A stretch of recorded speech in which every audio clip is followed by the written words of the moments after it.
Hello guys, magandang hapon. Magtatahi tayo ng pantalon.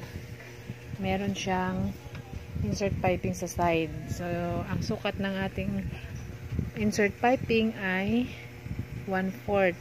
So, kailangan gumupit tayo ng 1 1/4 na tela. So, ganitong gawin guys. Pag nagupit na, tahiin siya ng pagdikit. So, parang tapal na piping, pero insert kasi siya. Ang gawin natin, ito kasi yung pinakatahi niya. 1/2 tayo dito galing sa tabi, papunta dito. So, ito na yung ating magiging base, yung kanyang nakalagay sa nakatahi na. So, ang dadaanan ng ating karayom, ito yung dinaanan ng sinulid na yan. So, dyan natin tutulay yung daan ng karayom para pagdikit dito sa pantalon, maliit lang siya. So, bago natin siya umpisahan guys, ipin muna natin, lalo na pag ganito siya nakatuwad. Okay? So, ang harap doon papunta sa hindi pa na-edging na side, and then ito sa loob.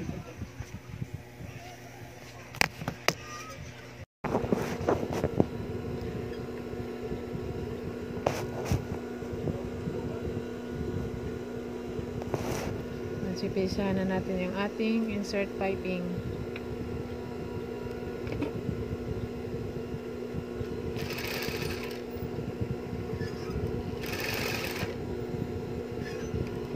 So, dapat ma-maintain natin yan hanggang dito sa taas.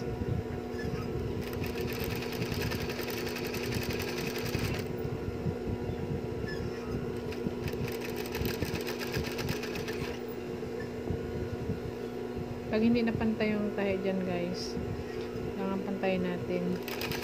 Minsan kasi hindi may iwasan, hindi magtabingi. So, kahit matulayan natin yung saktong sukat doon sa mga medyo bako, kailangan ma-straight na natin siya pagdikit dito sa ating pantalon.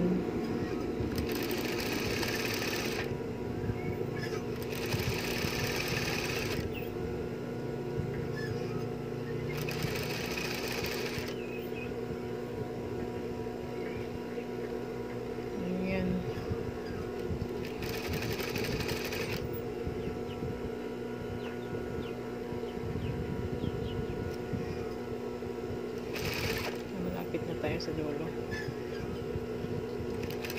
Okay, dandan lang para maayos natin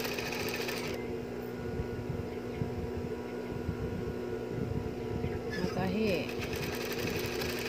Ayan. Okay. Ito na yung ating daan. Nakakapit na siya dito sa front ng pantalon. So, idudugtong na naman natin yung likod para magdikit na sila. Okay?